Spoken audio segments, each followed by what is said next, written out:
solving real-life problems involving function. Let me have this as my first illustration.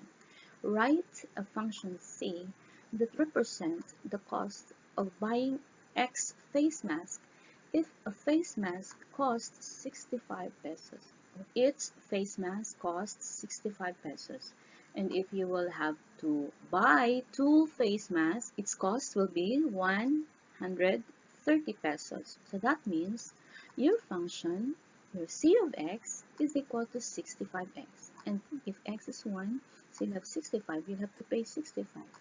If your x is 2, if you'll have to buy two face masks, you'll have to pay 65 times 2, which is 130 pesos. And if it's 3 or 4, you can multiply it with 65. Second, a commuter pays 9 pesos for a jeepney fare for the first 5 kilometers and an additional of 25 cents for every succeeding distance d in kilometer. Represent the situation as function. Okay, so how will we represent this? Can you see it clearly? If you will have to go with 5 kilometers only, so you'll have to pay 9 pesos.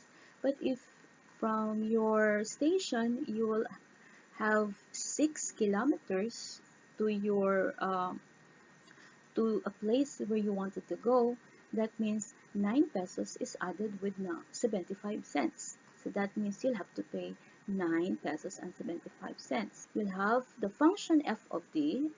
Your f represents your fare in terms of d because you are looking at distance. So f of d, and that is equal to 9. When your fare would be 9 pesos, when the distance covered would be less than or equal to 5.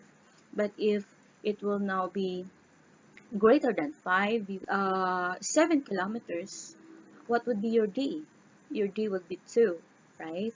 So 0.75 times 2, because you are arriving at 7 kilometers from your station, so that means you have 150 plus 9, so you'll have to pay 10 pesos and 50 cents. Okay, illustration number 3. A user is charged 300 pesos monthly for a particular mobile plan. Okay, can you see it? Can you visualize this problem? Is this familiar to you? A mobile plan, which includes 100 free text messages. So if you'll have to go with this plan, you'll have to pay 300 pesos monthly. In it, there is 100 free text messages. Messages in excess of 100 are charged 1 peso each. The instruction says, represent the amount of consumer pays each month as a function of the number of messages M sent in a month. So this is now our answer. We are looking at T of M, your amount to be paid when your text messages is of less than 100, okay, in a month. If you have gone through sending messages less than 100 only, so your monthly payment to that specific month would be 300.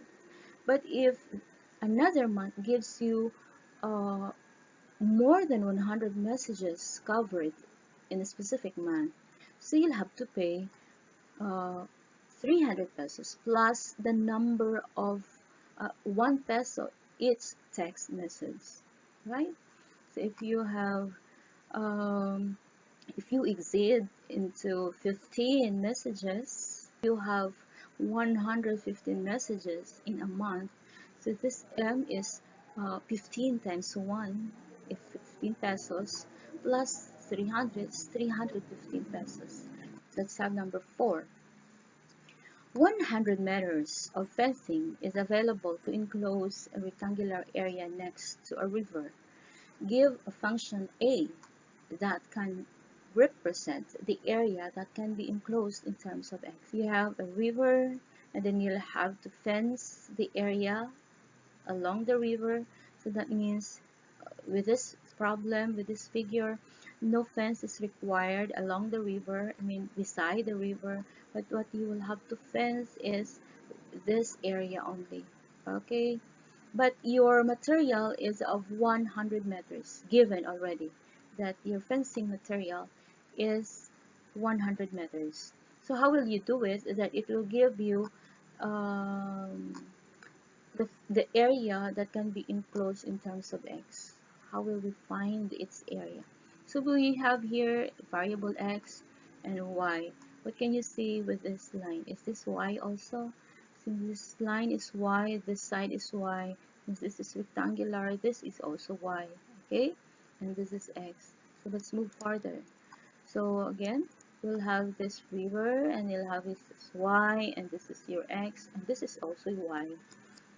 The area is, to find the area of a rectangular form is x times y. We need to solve for y. Okay? Uh, x plus 2y is equal to 100. What is this? This is the perimeter, right? The perimeter of this area is x plus 2y, right? And this is equal to 100 because it's given that your fencing material is 100. So you'll have x plus 2y. That is x plus 2y is equal to 100. And since this could be solved further with y as our unknown quantity because we cannot have, we need to solve this um, area with respect to x. So we simplify this. That is your x by additive inverse will be now with 100. That is 100 minus x. And this 2 divided to 100 minus x. 100 divided by 2 is 50. Negative x over 2 will be 1 half x. That your y is now in terms of x. With this, we can substitute y in terms of x in the formula area equals x times y. So we can solve now the area in terms of x because your y is in terms of x.